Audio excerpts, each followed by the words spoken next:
आज की मूवी में cast away on the moon, ये 2009 की कोरियन मूवी आपको मैं एक्सप्लेन करने वाला हूँ। ये कोरियन लव स्टोरी है और इसकी IMDb रेटिंग 8.1 है।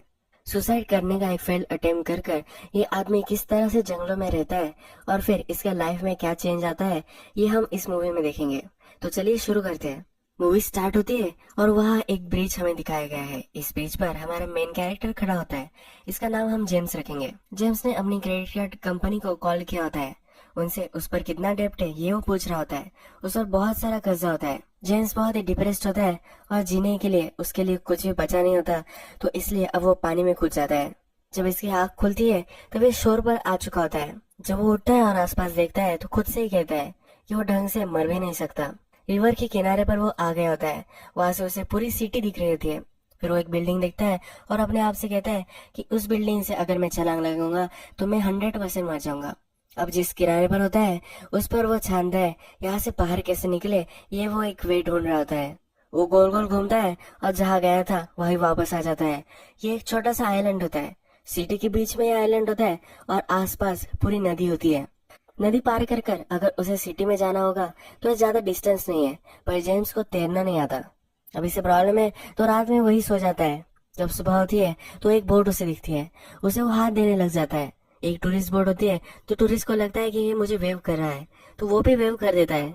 ये बोट फिर आगे चली जाती है। जेम्स फिर एक काठी लेता है और किनारे की सैंड होती है उस पर लिखता है कि हेल्प। ये उसे बहुत स्टूपिड लगता है क्योंकि वो सिटी के मिडल में ही होता है। ये कास्ट अवे मूवी की तरह होता है तो उसने ये देखी होती है तो इसे अमेजिंग लगता है। अब वो डिसाइड करता है कि वो किसी को कॉल करेगा और उनसे हेल्प मांगेगा। वो पुलिस को कॉल करता है। पुलिस को बताता है कि मैं सिटी के बीच में एक डेजर्टेड आइलैंड में हूँ। ये सुनकर पुलिस को बिलीव नहीं होता क्योंकि ये इसकी लोकेशन नहीं बता पाता। पुलिस फिर फोन रख देती है। नेक्स्ट कॉल ये फिर अपनी गर्लफ्रेंड को कहती है। नेक्स्ट कॉल फिर अपने गर्लफ्रेंड को ये करता है। उसकी गर्लफ्रेंड कहती है कि मैं और तुम्हारा जो भी सब रिलेशनशिप थी अब सब कुछ खत्म हो चुकी है, तुम्हें भी मुझे अब छोड़ देना चाहिए, मुझे प्लीज फिर से कॉल मत करना। ये कहकर इसका कॉल वो काट देती है। जेम्स को कोई फ्रेंड नहीं होती, उसकी कुछ फैमिली नहीं होती, वो किसी और को कॉल भी नहीं कर सकता। फिर उसे एक टेली मार्केटर का कॉल आता है। ये उसे कुछ सेल करना चाहते हैं। ये उसे बताना चाहता है कि मैं एक आइलैंड पर हूँ, वहां पर मुझे हेल्प की जरूरत है, पर टेली मार्केटर्स किसी की भी नहीं सुनते और उसको ये ऑफर बता ही दे रहे होते हैं। ये बताते बताते फोन की बैटरी अब खत्म हो जाती है। अब जेम्स के पास कुछ ऑप्शन नहीं रहा तो तैरने की कोशिश करता है। वो अपने आप से कहता है कि वो ये कर सकता है, मोटिवेट अपने आप को करता है और पानी में कूद जाता है। जब वो डूबने लग जाता है तब उसे फ्लैशबैक आने लग जाते हैं। इसमें फर्स्ट फ्लैशबैक हमें जो दिखाया गया है ये उसका फादर का है। उसके फादर उसे बोलते हैं कि तुम बाकी बच्चों की तरह क्यों नहीं तैर सकते। ये जब उसके फादर उसे कह रहे हैं तो वो स्विमिंग पूल में डूब रहा है ऐसा उसे लगता है। नेक्स्ट सीन में भी जॉब इंटरव्यू चल रही होती है और वो स्विमिंग पूल में ही डूब रहा होता है। इसकी जो एंट्रेंस एग्जाम थी उसके जो स्कोर थे वो भी बहुत कम थे और पिछले कंपनी में वो जॉब नहीं कर पाया। नेक्स्ट सीन में फिर उसकी गर्लफ्रेंड में दिखती है। वो उसे बोलकर जाती है कि तुम्हारे लाइफ में सब कुछ गलत था पर इसका गुस्सा तुम मुझ पर निकाल रहे थे, ये सही नहीं था, इसलिए वो चली गई थी। अब लास्ट चीज जो आती है वो लोन्स की होती है। ये गाना गा रहे होते हैं और अब ये डूबता चला जा रहा है ऐसा उसे लगता है। इस सीन का इस मूवी के लिए बहुत ही ज्यादा सिग्निफिकेंस है। उसके फादर जो थे इसे हमेशा कुछ लड़कों से कंपेयर करते रहते थे। वो पढ़ाई में भी उतना अच्छा नहीं था, फिर भी उसे जॉब करना पड़ा और इसमें वो डूबता चला गया। उसके लाइफ में किसी ने भी उसे एक्सेप्ट नहीं किया था। वो जैसा था वैसा किसी ने भी उसे नहीं देखा था और ये अपने आप को भी ये बता नहीं पाया कि किस चीज में वो सही है, किस चीज में वो गलत है। जब वो रिलेशनशिप में गया तो इमोशनल सपोर्ट अपनी गर्लफ्रेंड से वो उतना अच्छे से नहीं रह पाया, इसलिए उसकी गर्लफ्रेंड भी उसे छोड़कर चली गई। जब वो फाइनेंशियल प्रॉब्लम्स में आया तब उसने लोन ले लिया। इस लोन के प्रॉब्लम ने उसकी लाइफ तबाह करने में एक लास्ट स्ट्राइक दे दी। अब हमें फिर से जेम्स किनारे पर आ गया है ये दिखता है। वो जंगल में आता है, अपने टाई को बांध देता है और इससे वो सुसाइड करने वाला होता है। जब वो ये सुसाइड कर रहा होता है तो सिविल डिफेंस कॉर्प ये पूरी सिटी को पॉज कर देते हैं। किसी को हिलने का अलाउड नहीं होता। ये एक सिक्योरिटी ड्रिल होती है। एक साल में ये 2 बार करते हैं। जेम्स एक इम्पल्स में होता है और सुसाइड करने वाला होता है, पर इसके अलार्म से वो अपना माइंड चेंज कर देता है। वो कहता है कि मुझे सुसाइड करनी है, मैं कभी भी कर सकता हूँ। इसे फिर टॉयलेट आती है और टॉयलेट करने के लिए वो चला जाता है। वहाँ उसे एक ब्यूटीफुल फूल दिखता है। जब वो छोटा था तो ये फूल खाता था। इसे अब भूख भी बहुत सारी लगी है तो इस फूल को टेस्ट करता है। वो कहता है कि बहुत दिन गुजर गए इसे खाते हुए, ये इतना स्वीट है कि मुझे रोना आ सकता है। और सचमुच में ये रोने भी लग जाता है। इसे पानी की प्यास लगती है तो नदी का ही पानी पी लेता है। अब बहुत ही भूख लगी होती है तो वहाँ मशरूम उसे दिखते हैं। ये जो मशरूम है पॉइजनस हो सकते हैं। वो अपने आप से कहता है कि मुझे मरना है, ये खाकर भी मैं मर सकता हूँ। ये वो खा लेता है, पर ये कोई पॉइजनस वगैरह नहीं होते। थोड़ी देर बाद वो अपने लिए आग बनाना चाहता है, तो लकड़ी को घिसता है। टॉम हैंक्स की कास्ट अवे मूवी में दिखाया गया था कि वो लकड़ी को घिसता है और आग जनरेट करता है, पर ये कर नहीं पाता। वो कहता है कि ये सब झूठ है। फिर वो एक सिगरेट जलाता है और उसके पास अब लाइटर भी है, ये भी हमें दिखता है। वो सिर्फ टाइम पास करने के लिए कर रहा होता है। अपना वॉलेट फिर वो दिखता है, उसमें जो भी सब कार्ड्स वगैरह होते हैं वो सब वो फेंक देता है। उसे अब इन सब चीजों की जरूरत नहीं है। उसे जो भी खाने को मिले वो खा रहा है, नदी का पानी पी रहा है। उसे अपने आप को वार्म रखने के लिए फायर भी है। अब उसे वर्ल्ड से कुछ भी नहीं चाहिए, तो शोर के पास वो आता है और वर्ल्ड को फिंगर देता है। इस आइलैंड पर एक डक के शेप की एक खराब हुई हुई बोट होती है। इस बोट को खींचते खींचते एक जगह पर वो लेकर आता है। फिर वो हमसे कहता है कि मैंने बहुत सालों तक मेरा हाउस बाय करने की कोशिश की थी, पर मैं कभी कर नहीं पाया। आज मैं इस डक को अपना हाउस बना रहा हूँ। अब जेम्स को अपनी बॉडी के लिए प्रोटीन की भी जरूरत है, तो इसलिए फिश पकड़ने की कोशिश करता है, पर ये भी कर नहीं पाता। इस आइलैंड पर स्वान्स होते हैं, इसको मारने की कोशिश करता है, पर वो भाग जाते हैं। फिर मशरूम खाकर उसे गुजारा करना पड़ता है। एक स्टिक लेकर फिश को पकड़ना चाहता है, पर ये स्टिक उसके पैर में घुस जाती है। झाड़ के ऊपर बर्ड्स ने अंडे दिए होते हैं, पर झाड़ पर भी वो चढ़ नहीं पाता। झाड़ पर वो चढ़ रहा होता है तो बर्ड्स उस पर टट्टी कर देते हैं। ये डर्टी हो चुका है, तो इसलिए अपने हेयर्स को धो रहा होता है। फ्रेंड पर इसे शैम्पू की बोतल मिली थी, इससे वो अपने बालों को शैम्पू करता है। जब ये शैम्पू के केमिकल्स पानी में मिक्स हो जाते हैं, तो इससे जो फिश होते हैं वो मर जाते हैं। ये तैरकर ऊपर आ जाते हैं। फिर ये फिश को लेता है और अब इसकी पार्टी करता है। फिश के जो लेफ्टर होते हैं तो कुछ कबूतर ही खाते हैं। केमिकल्स खाकर फिश मरे थे, तो ये केमिकल्स ही इस बर्ड्स में भी चले गए हैं, तो ये भी मर जाते हैं। इसे और भी खाना अब मिल चुका है। ये बर्ड्स फिश से बहुत ही ज्यादा डिलीशियस थे, ये वो कहता है। ये फिर ग्रास पे फूलों के बीच में सोया हुआ हमें दिखता है। वो कहता है कि मैं बहुत ही बोर हो चुका हूँ। इतना ज्यादा बोर्डम बहुत ही अच्छा है, यह बहुत ही पीसफुल महसूस करता है। अब नेक्स्ट सीन आता है और इस मूवी का एक नया कैरेक्टर हमें इंट्रोड्यूस हुआ है। एक लड़की, इसका नाम हम रोज रखेंगे।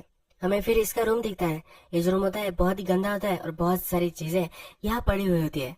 वो जो खाती है वो भी यहाँ पड़ा होता है। उसके कपड़े वगैरह सब कुछ गार्बेज यही पड़ा होता है इसके रूम में। फिर ये हमें एक कंप्यूटर स्क्रीन पर दिखाई गई है। ये हमसे कहती है कि इंटरनेट पर मैं कुछ भी बन सकती हूँ। उसकी एक वेबसाइट होती है जिस पर वो ब्लॉगिंग टाइप अपने इमेजेस डालती है, वह कॉमिक्स पर अपने काम करती है।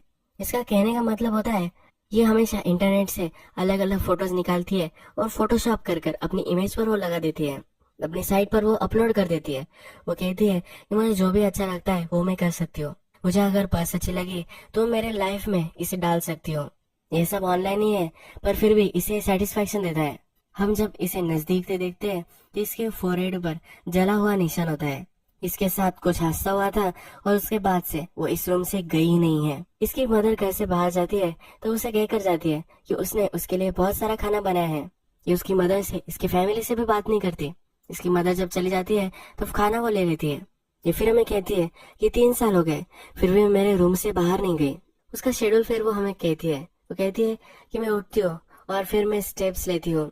उसके पास एक वॉकिंग मशीन होती है जिस पर वो अपने हेल्थ का ख्याल रखती है। वो ब्रेकफास्ट करती है और इसके बाद फिर से चलती है।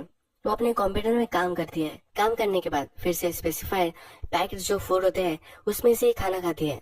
इसके बाद फिर से एक्सरसाइज करती है और रात में भी एक्सरसाइज करके सोती है। रात में इसे एक हॉबी होती है जिससे वो तारे देखती है। उसे मून बहुत ही पसंद आता है क्योंकि वो अकेला होता है। जिस तरह से ये अकेली है इसी तरह से मून भी अकेला है। वो कहती है कि मून पर अगर कोई होगा तो कभी अकेला नहीं होगा क्योंकि वहाँ कोई और लोग ही नहीं है। ये फिर हमें एक टीवी देखते हुए दिखती है और कहती है कि मैं रात में सोने से पहले हिप्नोटाइज होकर सोती हूँ। इस टीवी में एक वीडियो लगाती है और फिर वो सो जाती है। हमने पहले देखा था कि सिविल डिफेंस कॉर्प जो होता है वो पूरी सिटी को फ्रीज कर देता है। उसी तरह से आज भी ये सिटी फ्रीज हो चुकी है, तो रोज को ये सिटी देखना अच्छा लगता है। ये साल में 2 बार आता है तो अपनी खिड़की को खोल लेती है और सिटी को देखती है। ऐसे उसे देखना पसंद नहीं आता क्योंकि बहुत सारे लोग वहाँ होते हैं। अब वहाँ कोई भी लोग स्ट्रीट पर नहीं दिखते और वो सिटी को पीसफुली देख सकती है। वो विश करती है कि इसी तरह से पूरा वर्ल्ड फ्रीज हो जाए। जब वो सिटी को देख रही होती है तो जेम्स जिस आइलैंड पर रह रहा है इसको भी ये देखती है। जेम्स जब सुसाइड कर रहा था ये वही पल है, तो इसे वो देख लेती है। इससे वो डर जाती है और अपने कैमरे से दूर हो जाती है। रात में जो वो सोने की ट्राई करती है वो सो नहीं पाती है। उसने जो देखा है उसे भूल नहीं पाती है। रात में वो फिर से आइलैंड में देखती है और जेम्स को ढूंढती है। इस बार जेम्स वर्ल्ड को फिंगर दे रहा होता है। रोज कहती है कि यह अलग ही प्राणी है, इसे बहुत ही अमेजिंग लगता है। जेम्स जो भी करता है तो इसकी वो फोटो निकालती रहती है, उसे हमेशा देखती रहती है। जेम्स जो भी प्रोग्रेस कर रहा होता है तो ये सब वो हर रोज देखती है। फिर से हमें जेम्स दिखाया गया है और आइलैंड पर जो भी चीजें मिलती है इससे वो एक गोल्फ की बैट और बॉल बना लेता है। इससे वो खेल रहा था तभी उसे एक बड़ी शिप दिखती है। अगर इस शिप को जेम्स दिख गया तो उसे हेल्प करने के लिए आ सकते हैं और उसे ये नहीं चाहिए। उसकी जो लाइफ है ये यहाँ बहुत ही पीसफुल है और अब यहाँ से उसे नहीं जाना, इसलिए अब इस शिप से वो छुप जाता है। जंगल में चलते चलते उसे एक रैपर दिखता है। ये एक ब्लैक बीन नूडल्स का होता है। ये उसे ओपन करता है पर उसमें नूडल्स नहीं होते तो उसे एक उसके मसाले का पैक मिल जाता है। इसके कवर पर नूडल्स की इमेज होती है। इस कवर को जब देखता है तब उसका मन करने लग जाता है कि ये नूडल्स उसे खाने हैं। हमसे कहता है कि एक नूडल्स के बैग ने मुझे लालसा में डाल दिया है। ये इससे अपसेस्ड हो जाता है। ये जो बैग होता है इसको सूंघता है, जब सोता भी है तो इसके सपने उसे आते हैं।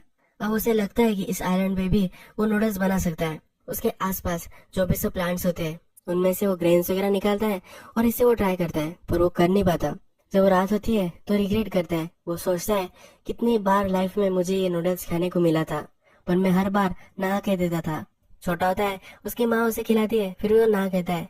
अपने फ्रेंड के साथ वो बाहर जाता है तभी वो अलग फ्लेवर की नूडल्स लेता है। हमारी लाइफ को किस तरह से हम ग्रांटेड लेते हैं इसका ये बेस्ट एग्जाम्पल है। जो चीज हमारे सामने होती है इसका इम्पोर्टेंस हमें कभी भी नहीं होता।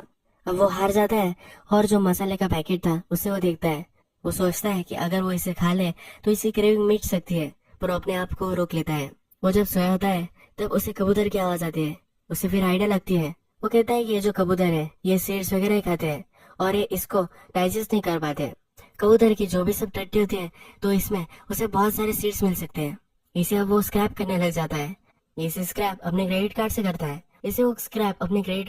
है। वो कहता है कि इस तरह से क्रेडिट कार्ड ने मुझे हेल्प की। अब वो इस सब टट्टी को गैदर कर लेता है और इसकी फार्मिंग करने वाला होता है। ये अब सोचने लग जाता है कि कहाँ वो फार्म कर सकता है। एक आइडियल जगह और ढूंढने लग जाता है। उसे लैंड फिर मिल जाती है और फिर उसे लगता है कि हमें फर्टिलाइजर की भी जरूरत पड़ेगी। वो जो पुप करता है इससे वो फर्टिलाइजर्स की तरह यूज कर सकता है। वो कहता है कि मुझे अब हेल्दी खाना पड़ेगा, इससे मैं बहुत सारा फर्टिलाइजर रेडी कर सकता हूँ। वो जब ये फील्ड रेडी कर रहा होता है तो वहाँ से उसे बहुत सारे पत्थर उठाने पड़ते हैं। इसमें उसे बहुत ही मेहनत लगती है।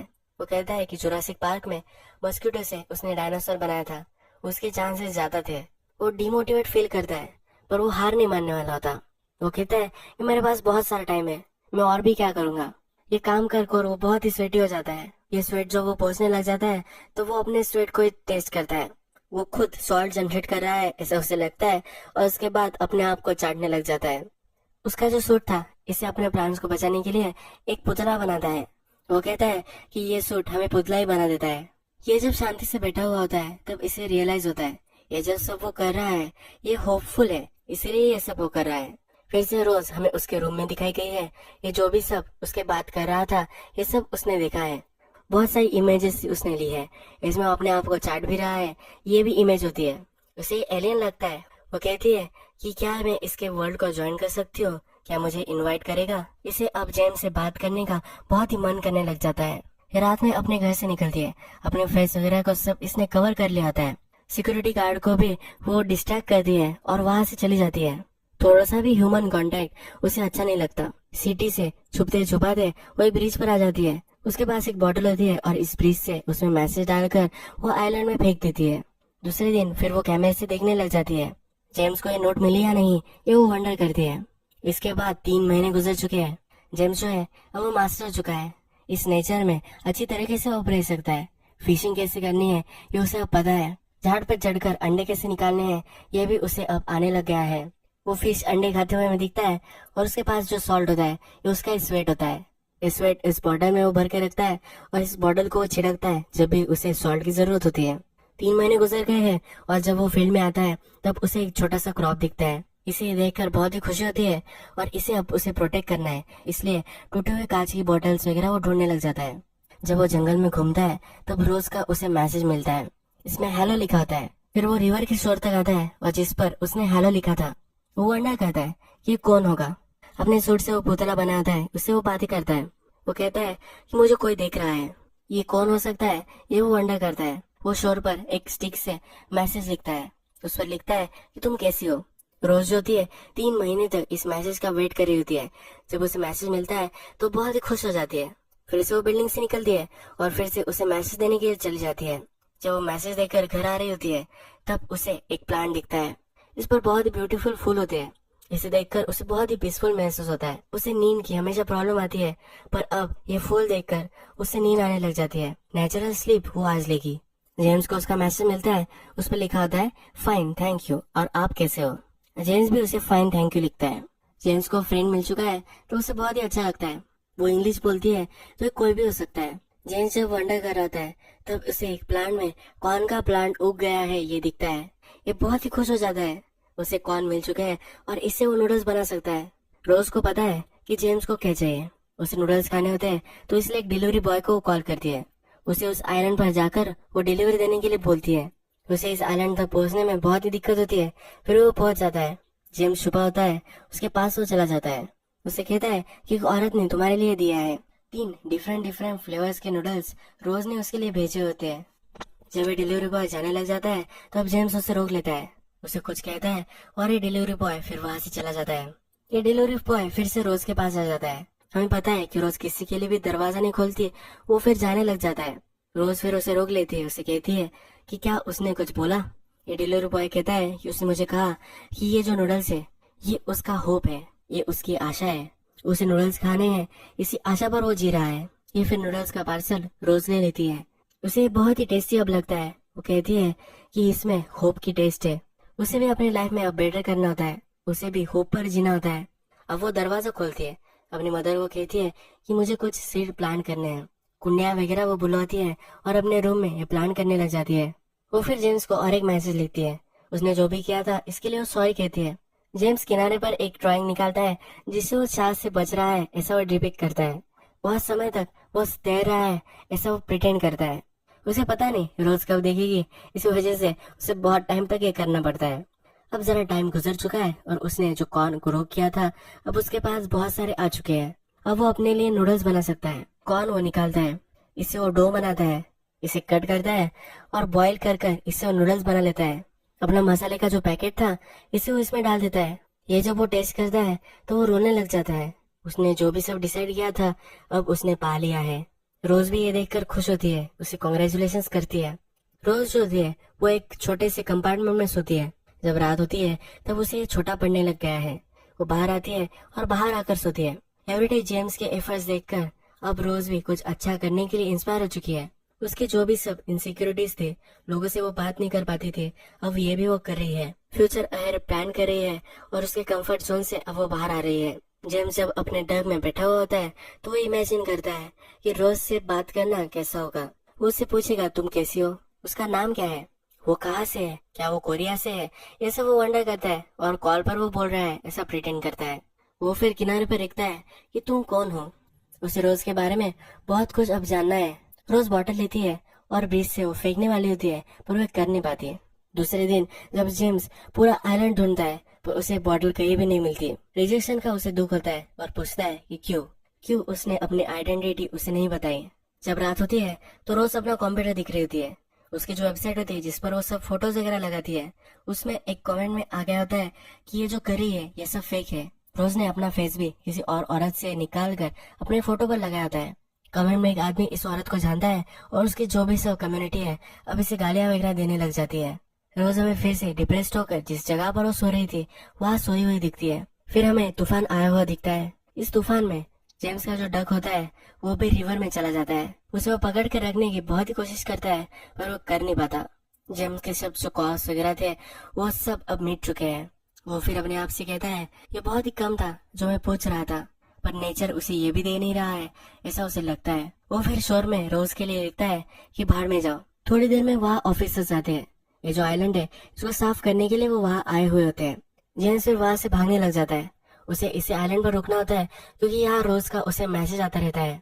रोज से कांटेक्ट करने का यही एक लास्ट तरीका उसके पास है, इसीलिए अब वो रेजिस्ट करता है। वो सब इसके पीछे भागते हैं और उसे वो रिस्ट्रिक्ट कर लेते हैं। उसे फिर वो बोट में लेकर जा रहे थे तो रोज ये देखती है। रोज जहाँ से उसे देखती है ये सिटी के दूसरे पार होता है। रोज को हमेशा से जेम्स से मिलना था और इसके लिए अब वो नंगे पांव अपनी बिल्डिंग से नीचे उतर जाती है। जो चीजें अब उसने 3 साल में नहीं की है वो सब वो कर रही है। लोगों से टकराती है, स्ट्रीट से भागते भागते जाती है। इस सिटी के दूसरी तरफ तक वो पहुंच जाती है, फिर भी उसे जेम्स नहीं मिल पाता। जेम्स एक बस स्टॉप पर होता है, उसे एक बस लेने के लिए आती है और इस बस में वो चढ़ जाता है। उसके पास जो वॉलेट था, उस वॉलेट को स्कैन करता है। उसका क्रेडिट कार्ड अभी भी काम कर रहा है। ये देखकर उसे जरा सुकून मिलता है कि वो अभी भी इस वर्ल्ड में रिलेवेंट है। रोज फिगर आउट करती है कि जेम्स बस स्टॉप पर होगा। भागती भागती वहां जाती है, बस लीव कर रही होती है। इसी बस में जेम्स होता है, वो उसके पीछे भागती है, पर ये बहुत ही आगे चली जाती है। वो स्ट्रीट पर ही रोने लग जाती है। फिर से हमें एक अलार्म बजता हुआ दिखता है और ये सिविल डिफेंस कॉर्प का होता है। हमें पता है कि जब भी अलार्म बजता है तो पूरी सिटी फ्रीज हो जाती है। जो लोग जहाँ होते हैं वही रुक जाते हैं। अब जिस बस में जेम्स है वो भी रुक चुकी है। रोज भागते भागते जाती है और बस में आ जाती है। जेम्स को स्पॉट करती है और पहचान भी लेती है।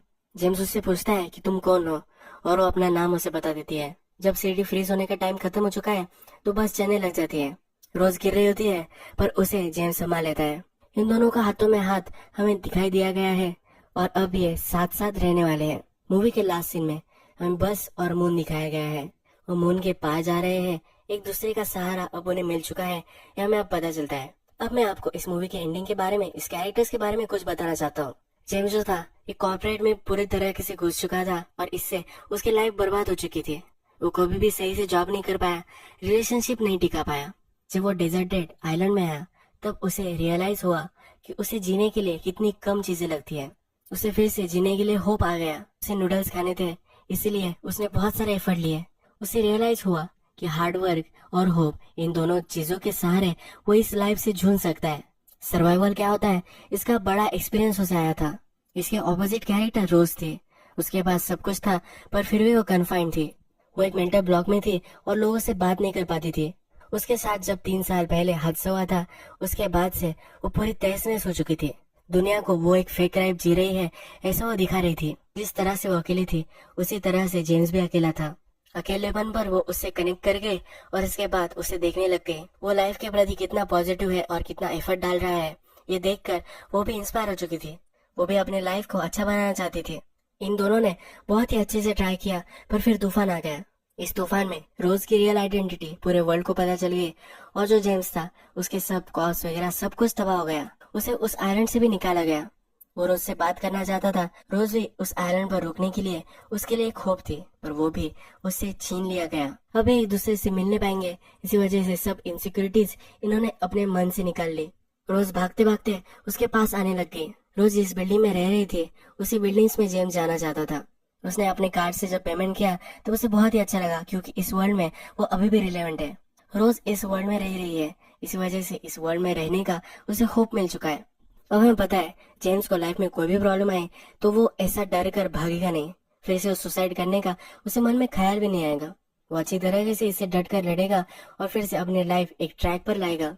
रोज की जो भी सब इनसिक्योरिटीज थी, ये जेम्स की वजह से अब वो सब निकल चुकी है। मूवी के लास्ट में एक दूसरे का हाथ इन्होंने थामा था। अब वो लाइफ को एक दूसरे के सहारे के साथ जीने वाले हैं। आज मैं आप सबको थैंक यू बोलना चाहता हूँ। कल मेरे 1000 सब्सक्राइबर हो गए और इतनी खुशी बचपन से मुझे कभी भी नहीं हुई थी। ये मेरा ड्रीम है कि मैं हमेशा स्टोरीज सुनाता रहूं। इस ड्रीम को मैं हमेशा परस्यू करना चाहता हूँ और आप सब मिलकर इसे एक रियलिटी में कन्वर्ट करने के लिए मुझे हेल्प कर रहे हैं। मैं इस सब के लिए बहुत ही थैंकफुल हूँ।